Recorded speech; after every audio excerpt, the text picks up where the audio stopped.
Hello guys, channel knowledge for you में आपका स्वागत है। इस वीडियो में हम आपकी बुक लोकतांत्रिक राजनीति का अध्याय 8 लोकतंत्र की चुनौतियां के प्रश्नोत्तर को हल करेंगे। इस चैप्टर से आपके 4 नंबर का प्रश्न और बहुवैकल्पिक प्रश्न आने की संभावना है। तो चलिए देखते हैं। प्रश्न नंबर 1 है, सही विकल्प चुनिए। राजनीतिक सुधार से क्या तात्पर्य है? तो राजनीतिक सुधार से तात्पर्य होता है लोकतंत्र की विभिन्न चुनौतियों के बारे में सभी सुझाव या प्रस्ताव। तो इसका उत्तर हो जाएगा बी। दूसरा है, दुनिया के कितने भागों में लोकतांत्रिक शासन नहीं है? तो दुनिया के लगभग 1/4 भागों में लोकतांत्रिक शासन नहीं है। लोकतंत्र को मजबूत करने की चुनौती का एक उदाहरण दीजिए। तो लोकतंत्र को मजबूत किया जा सकता है संस्थाओं की कार्य पद्धति को सुधार करके। तो इसका उत्तर हो जाएगा ए। नंबर 4 है, निम्नलिखित में से कौन सी चुनौती हर लोकतंत्र के सामने किसी न किसी रूप में है? तो लोकतंत्र को मजबूत बनाने की चुनौती हर लोकतंत्र के सामने है। 5वां है, लोकतंत्र किस चुनौती का सामना कर रहा है? तो लोकतंत्र आधारभूत चुनौती, विस्तार की चुनौती और लोकतंत्र की मजबूती, इन सभी चुनौती का सामना कर रहा है। तो इसका उत्तर हो जाएगा डी, उपरोक्त सभी। 6वां है, इसमें से कौन सी चीजें लोकमत के मार्ग में बाधा होती है? तो जो लोकमत होता है उसके मार्ग में सबसे बड़ी बाधा होती है जातिवाद। 7वां है, लोकतंत्र के कुशल संचालन में निम्न में से कौन सी एक बात बाधा नहीं पहुंचाती है? तो इसका उत्तर है मौलिक अधिकारों का संरक्षण। अपने क्षेत्र को बढ़ावा देने के विचार को क्या कहा जाता है? तो जब अपने क्षेत्र को बढ़ावा दिया जाता है तो उसे क्षेत्रवाद कहा जाता है। 9वां है, पूरी दुनिया में लोकतंत्र के विचार के प्रति जबरदस्त समर्थन का भाव है। इसके लिए निम्नलिखित में से कौन सा कारण सबसे उपयुक्त है? मतलब जो पूरी दुनिया है वह लोकतंत्र को अपनाना चाहती है, तो इसका कौन सा कारण है? तो इसका कारण है यह लोगों को अपनी सरकार बनाने के लिए देती है। मतलब जनता स्वयं अपनी सरकार चुन सकती है। 10वां है, लोकतंत्र की चुनौतियों के संदर्भ में निम्न में से कौन सा वाक्यांश अन्य 3 वाक्यांशों से भिन्न है? तो यहाँ पर दिया है, का में बुनियादी आधार बनाने की चुनौती, खा है विस्तार की चुनौती, गा लोकतंत्र का फैलाव और घा है लोकतंत्र को मजबूत करना। तो कौन सा अलग हो जाएगा इसमें? लोकतंत्र का फैलाव। 11वां है, चुनौती किसे कहते हैं? तो विभिन्न तरह की जो मुश्किलें होती हैं उन्हें चुनौती कहा जाता है। 12वां है, विस्तार की चुनौती से आप क्या समझते हैं? विस्तार की चुनौती का मतलब है लोकतांत्रिक शासन के बुनियादी सिद्धांतों को सभी इलाकों, सभी सामाजिक समूहों और विभिन्न संस्थाओं में लागू करना।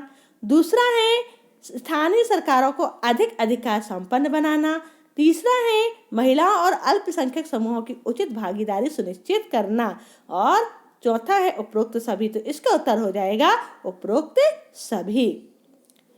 13वां नंबर है, लोकतंत्र की एक चुनौती का उल्लेख करें। तो लोकतंत्र की एक चुनौती है कि बुनियादी आधार बनाने की चुनौती, जैसे कि सेना का नियंत्रण समाप्त करना। 14वां है, लोकतंत्र के विस्तार की चुनौती का एक उदाहरण है। तो लोकतंत्र के विस्तार की चुनौती का एक उदाहरण है कि महिलाओं और अल्पसंख्यकों की भागीदारी सुनिश्चित करना। 15वां है, लोकतंत्र को मजबूत करने की चुनौती का एक उदाहरण दें। तो लोकतंत्र को कैसे मजबूत किया जा सकता है? संस्थाओं की कार्य पद्धति को सुधार करके लोकतंत्र को मजबूत किया जा सकता है। इसमें मौजूदा गैर लोकतांत्रिक शासन व्यवस्था को गिराने, सत्ता पर सेना के नियंत्रण को समाप्त करने और एक संप्रभु तथा कारगर शासन व्यवस्था को स्थापित करने की चुनौती है। तो बुनियादी आधार बनाने की चुनौती। 17वां है, निम्नलिखित में से कौन सी चुनौती हर लोकतंत्र के सामने किसी रूप में है? तो हर लोकतंत्र के सामने लोकतंत्र को मजबूत बनाने की चुनौती है। 18वां है, निम्नलिखित में से कौन सी चुनौती हर लोकतंत्र के सामने किसी रूप में है? ये रिपीट हो गया है, तो इसका उत्तर हो जाएगा लोकतंत्र को मजबूत बनाने की चुनौती। फिर है प्रश्न दूसरा, रिक्त स्थानों की पूर्ति कीजिए। तो दुनिया का सबसे पुराना लोकतंत्र खालिस्तान देश में है।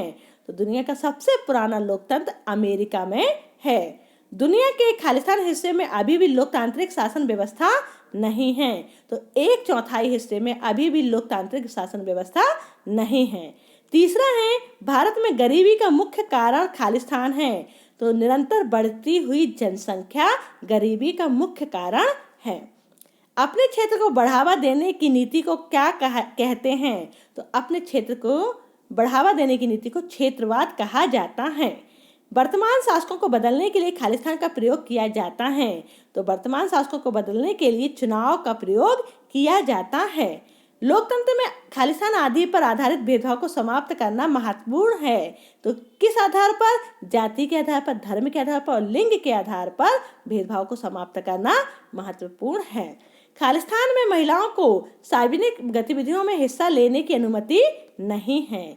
तो सऊदी अरब में महिलाओं को सार्वजनिक गतिविधियों में हिस्सा लेने की अनुमति नहीं है। लिट्टे शब्द खालिस्तान देश से संबंधित है। तो लिट्टे श्रीलंका देश से संबंधित हैं। नेल्सन मंडेला ने खालिस्तान देश में सक्रिय राजनीति से संन्यास लिया। तो दक्षिण अफ्रीका से। समकालीन विश्व में शासन का एक प्रमुख रूप है तो लोकतंत्र। 11वां है, निश्चित रूप से सुधारों के मामले में खालिस्तान की एक महत्वपूर्ण भूमिका है। तो उत्तर आएगा कानून। 12वां है, सांप्रदायिकता खालिस्तान के मार्ग में एक बड़ी बाधा है। तो लोकतंत्र एवं राष्ट्रीय एकता के मार्ग में बड़ी बाधा होती है। 13वां है, अलग अलग समाजों में खालिस्तान की लोकतंत्र से अलग अलग अपेक्षाएं होती हैं। तो इसका उत्तर है आम आदमी। 14वां है, लोकतांत्रिक सुधार तो मुख्यतः खालिस्तान ही करते हैं। तो राजनीतिक दल। प्रश्न तीसरा है, सही अथवा गलत बताइए।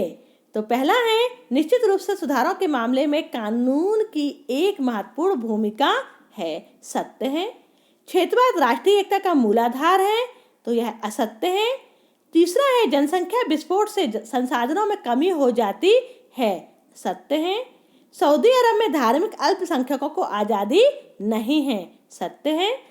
अलग अलग देशों के सामने एक समान चुनौतियां होती हैं, यह असत्य है, क्योंकि अलग अलग देशों के सामने अलग अलग चुनौतियां होती हैं।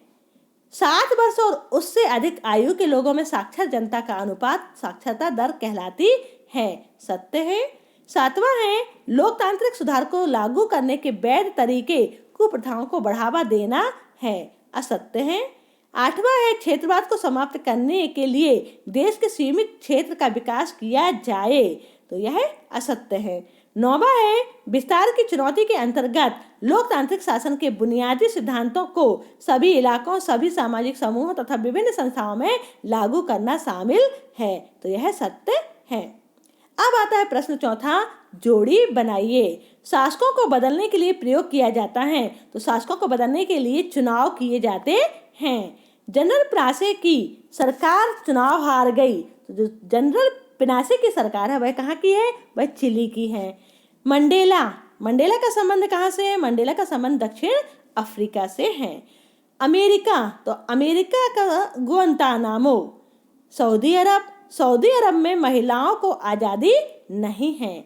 यूगोस्लाविया, कोसोवा प्रांत और चीन में सत्ता पर एकाधिकार। प्रश्न 5वां है, एक शब्द एक वाक्य में उत्तर दीजिए। हर लोकतांत्रिक व्यवस्था के सामने किसी न किसी रूप में कौन सी चुनौती होती है? तो लोकतंत्र को मजबूत बनाने की चुनौती होती है। लोकतंत्र की विभिन्न चुनौतियों के बारे में सभी सुझाव या प्रस्ताव क्या कहलाते हैं? तो राजनीतिक सुधार कहलाते हैं। RTI क्या है? तो RTI right to information act है, सूचना का अधिकार। कौन सा कानून लोगों को जानकार बनाने और लोकतंत्र के रखवाले के तौर पर सक्रिय बनाने की शक्ति देता है? तो RTI या सूचना का अधिकार। 5वां है, भारत में लोकतंत्र के संचालन की 2 चुनौतियां बताइए। तो पहली चुनौती है सामाजिक व आर्थिक असमानता और दूसरी है गरीबी। 6वां है, राज्य का अपना कोई धर्म न हो तथा राज्य धर्म के आधार पर नागरिकों में भेदभाव न करे। तो यह स्थिति कहलाती है, यह स्थिति धर्मनिरपेक्षता की स्थिति कहलाती है। एक अच्छे लोकतंत्र की विशेषता है। तो एक अच्छे लोकतंत्र की विशेषता यह है कि वह जनता जो है शासक को चुने और शासक जनता की भावना के अनुरूप काम करे। 8वां है, दुनिया के कितने हिस्से में अभी लोकतांत्रिक शासन व्यवस्था नहीं है? तो 1/4। चीन में किस पार्टी का शासन है? चीन में कम्युनिस्ट पार्टी का शासन है। 10वां है, पाकिस्तान में जनमत संग्रह किसने कराया था और उस समय मतदाता सूची में गड़बड़ी के आरोप लगे थे? तो जनरल मुशर्रफ। श्रीलंका में गृह युद्ध का अंत कब हुआ था? 2009 में गृह युद्ध समाप्त हुआ था। बोलीविया जल संघर्ष के समर्थक जो प्रधानमंत्री बने वो कौन थे? मोरालेज थे। प्रश्न 6वां है, एक अच्छे लोकतंत्र की परिभाषा एवं विशेषताएं लिखिए। तो एक अच्छे लोकतंत्र में शासक को जनता चुने और जनता की भावना और आकांक्षाओं के अनुरूप शासक काम करे, यह इसकी परिभाषा हो गई। और इसकी विशेषता निम्नलिखित हैं। लोकतांत्रिक शासन में सरकार जनता के प्रति उत्तरदायी होता है, इसलिए यह संविधान के नियमों एवं कानूनों को जनता के हितों को ध्यान में रखकर बनाती है। दूसरा है, एक अच्छा लोकतंत्र बहुसंख्यक समुदाय के साथ साथ अल्पसंख्यक समुदाय के हितों को भी रक्षा करता है। तीसरा है, लोकतांत्रिक देशों में लोगों को वोट डालने, चुनाव लड़ने और राजनीतिक संगठन बनाने के अतिरिक्त विभिन्न सामाजिक और आर्थिक अधिकार भी प्राप्त होते हैं। लोकतंत्र में नागरिकों को सरकार की गलत नीतियों की आलोचना करने का पूरा अधिकार होता है। प्रश्न 7वां है, भारतीय लोकतंत्र के समक्ष मुख्य चुनौतियों का विस्तार से वर्णन कीजिए। तो भारतीय लोकतंत्र के समक्ष मुख्य चुनौतियां निम्नलिखित हैं। पहली चुनौती है सामाजिक तथा आर्थिक असमानता। यहाँ पर जो चुनौतियां पूछी गई हैं वह चुनौतियां भारत के लोकतंत्र के लिए पूछी गई हैं। तो भारत में प्राचीन काल से ही सामाजिक एवं आर्थिक असमानता पाई जाती है। समाज में एक ओर उच्च जाति है और दूसरी ओर निम्न एवं पिछड़ी जातियां हैं। आर्थिक दृष्टि से भी अमीर गरीब का अंतर बहुत अधिक है। सामाजिक एवं आर्थिक असमानता के होते हुए लोग अपने अधिकारों का उचित रूप से प्रयोग नहीं कर सकते।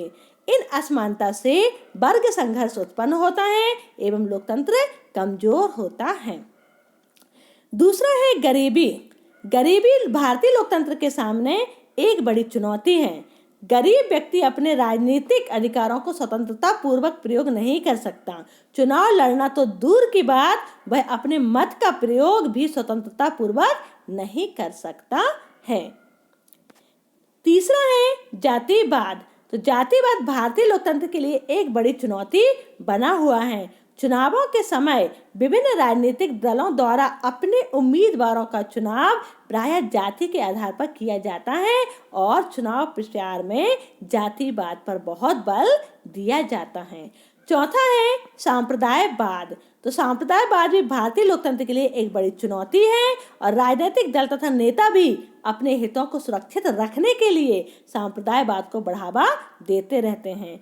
चुनाव में अनेक प्रतिनिधियों का चुनाव इसी आधार पर होता है और बड़ी मात्रा में लोग धर्म के आधार पर मतदान करते हैं। चुनावों के दौरान सांप्रदायिक दंगे होना भी एक आम बात हो गई है। नेक्स्ट क्वेश्चन है, राजनीतिक सुधार से क्या तात्पर्य है? तो राजनीतिक दलों में सुधार को राजनीतिक सुधार कहा जाता है। लोकतंत्र की विभिन्न चुनौतियों के बारे में सभी सुझाव या प्रस्ताव लोकतांत्रिक सुधार या राजनीतिक सुधार कहे जाते हैं। राजनीतिक व्यवस्था में सुधार राजनीतिक सुधार कहलाता है और राजनीतिक गतिविधियों में भी सुधार राजनीतिक सुधार के अंतर्गत आता है। नेक्स्ट क्वेश्चन है, एक अच्छे लोकतंत्र को किस प्रकार परिभाषित किया जा सकता है? तो एक अच्छा लोकतंत्र क्या होता है? एक अच्छे लोकतंत्र में शासक को जनता चुने और जनता की भावना और आकांक्षाओं के अनुरूप शासक काम करे। अच्छे प्रशासक और अच्छे प्रशासनिक तंत्र अच्छे लोकतंत्र के गुण हैं। है शासन में जनता की भागीदारी ही अच्छे लोकतंत्र के गुण हैं। है जनता को अधिक से अधिक अधिकार मिलना ही अच्छे लोकतंत्र की विशेषता है। नेक्स्ट क्वेश्चन है, लोकतांत्रिक सुधारों को किस प्रकार लागू किया जा सकता है? तो लोकतांत्रिक सुधारों को कानून और विभिन्न नीतियों या फार्मूलों से लागू किया जा सकता है। लोकतांत्रिक सुधारों को प्रशासनिक तंत्र द्वारा लागू किया जा सकता है। गा है लोकतांत्रिक सुधारों को योजना आयोग के माध्यम से लागू किया जा सकता है। और घा है कि लोकतंत्र सुधारों को प्रधानमंत्री कार्यालय द्वारा लागू किया जा सकता है। नेक्स्ट क्वेश्चन है कि लोकतंत्र के प्रमुख चुनौतियों का वर्णन कीजिए। इसके पहले हमने जो चुनौती पढ़ी हुई थी वह भारत के लोकतंत्र के लिए थी, और यह जो चुनौती है यह सभी देशों के लिए किस प्रकार से चुनौती आती है उसे देखेंगे। तो अलग अलग देशों के सामने अलग अलग तरह की चुनौतियां होती हैं। 3 प्रमुख चुनौतियां निम्नलिखित हैं। पहला है, दुनिया के जिन देशों में अभी भी लोकतांत्रिक शासन व्यवस्था नहीं है, इन इलाकों में लोकतांत्रिक व्यवस्था की तरफ जाने और लोकतांत्रिक सरकार गठित करने के लिए जरूरी बुनियादी आधार बनाने की चुनौती है। इसमें मौजूदा गैर लोकतांत्रिक शासन व्यवस्था को गिराने, सत्ता पर सेना के नियंत्रण को समाप्त करने और एक संप्रभु तथा कारगर शासन व्यवस्था को स्थापित करने की चुनौती है। दूसरा है, अधिकांश स्थापित लोकतांत्रिक व्यवस्थाओं के सामने अपने विस्तार की चुनौती है। इसमें लोकतांत्रिक शासन के बुनियादी सिद्धांतों को सभी इलाकों, सभी सामाजिक समूहों और विभिन्न संस्थाओं में लागू करना शामिल है। स्थानीय अधिकारों को अधिक अधिकार संपन्न बनाना, संघ की सभी इकाइयों के लिए संघ के सिद्धांतों को व्यवहारिक स्तर पर लागू करना, महिलाओं और अल्पसंख्यक समूहों की उचित भागीदारी सुनिश्चित करना आदि ऐसी ही चुनौतियां हैं। इसका यह मतलब है कि कम से कम चीजें ही लोकतांत्रिक नियंत्रण के बाहर रहनी चाहिए। भारत और दुनिया के सबसे पुराने लोकतंत्रों में से एक अमेरिका जैसे देशों के सामने भी यह चुनौती है। और तीसरी चुनौती है लोकतंत्र को मजबूत करने की। हर लोकतांत्रिक व्यवस्था के सामने किसी न किसी रूप में यह चुनौती रहती ही है। इसमें लोकतांत्रिक संस्थाओं और व्यवहारों को मजबूत बनाना शामिल है। यह काम इस तरह से होना चाहिए कि लोग लोकतंत्र से जुड़ी अपनी उम्मीदों को पूरा कर सकें, लेकिन अलग अलग समाजों में आम आदमी की लोकतंत्र में अलग अलग तरह की अपेक्षाएं होती हैं। इसलिए यह चुनौती दुनिया के अलग अलग हिस्सों में अलग अर्थ और अलग स्वरूप ले लेती है। यदि संक्षेप में कहें तो इसका मतलब संस्थाओं की कार्य पद्धति को सुधारना और मजबूत करना होता है ताकि लोगों की भागीदारी और नियंत्रण में वृद्धि हो। इसके लिए फैसला लेने की प्रक्रिया पर अमीर और प्रभावशाली लोगों के नियंत्रण और प्रभाव को कम करने की जरूरत होती है।